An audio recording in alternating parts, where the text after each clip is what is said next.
What can be done to make science more accepted in society? I put this question to researchers at our Social Cognition Labs MI3 here in Munich.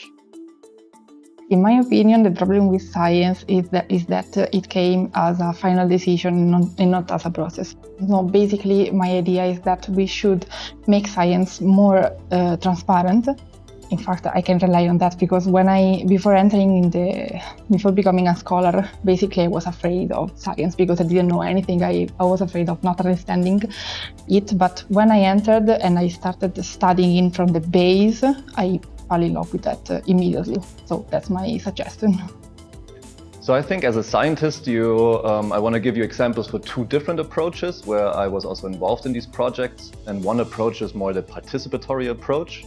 There we collaborated with a Chilean high school in Santiago de Chile and looked at wound potentials in plants. And so over a semester, we could find new plant species that actually have electricity in response to a wound. And so the high schoolers are early on trained and can go to university already as published authors of scientific investigations.